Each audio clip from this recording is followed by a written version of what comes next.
वसुधा में आ गया है अब बहुत ही बड़ा और धमाकेदार ट्विस्ट। आने वाले एपिसोड में देखने को मिलेगा कि असल में हुआ क्या था। सूर्य भाई साहब यानी दिव्या के पिता अब सारा सच बता देते हैं चंद्रिका को। वो कहते हैं, देव और वसु ने खुद मुझे बताया कि वे दोनों एक दूसरे से प्यार करते हैं और शादी करना चाहते हैं। यह सुनकर चंद्रिका के पैरों तले जमीन खिसक जाती है।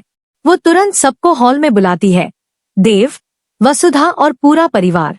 वह गुस्से में देव और वसुधा से पूछती है, सूर्य भाई साहब ने कहा है कि तुम दोनों एक दूसरे से प्यार करते हो और शादी करना चाहते हो। अब खुद बताओ, इस बात में कितनी सच्चाई है। इतना सुनते ही देव और वसुधा एक दूसरे को देखने लगते हैं। दोनों के चेहरे पर डर और उलझन साफ दिखती है। उन्हें समझ नहीं आता कि क्या बोले और ये सब कैसे हुआ। अब चलिए बताते हैं कि आखिर सच्चाई क्या है।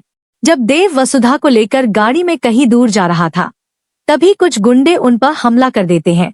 देव और वसुधा अपनी जान बचाने के लिए उनसे भिड़ जाते हैं, लेकिन तभी एक गुंडा वसुधा की गर्दन पर चाकू रख देता है।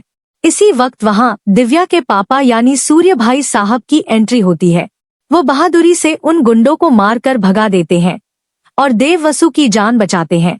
इसके बाद सूर्य भाई साहब पूछते हैं, तुम दोनों यहाँ क्या कर रहे थे?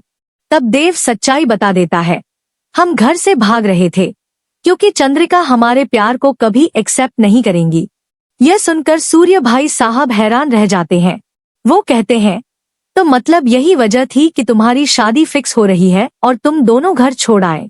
वसुधा बीच में कहती है, देव, तुमने ये अच्छा नहीं किया। मैं इस सब के खिलाफ हूँ और मुझे यह बिल्कुल पसंद नहीं है। तब सूर्य भाई साहब समझाते हैं, एक काम करो, तुम दोनों वापस घर लौट जाओ, भलाई इसी में है। वो चंद्रिका तुमसे बहुत प्यार करती है। अगर तुम भाग गए तो वह तुम्हें ढूंढ ही निकालेगी और फिर कभी माफ नहीं करेगी। देव और वसुधा उनकी बात मान लेते हैं और घर लौट आते हैं। सूर्य भाई साहब भी उनके साथ वापस आते हैं।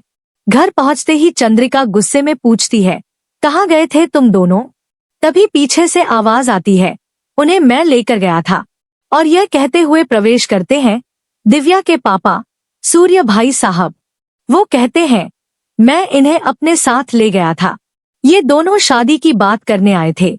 अब बड़ा सवाल ये है, क्या अब चंद्रिका इन दोनों के प्यार को एक्सेप्ट करेगी?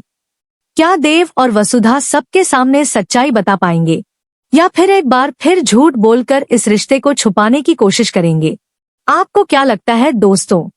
क्या अब देव वसु को अपने रिश्ते के लिए खुद कदम उठाना पड़ेगा?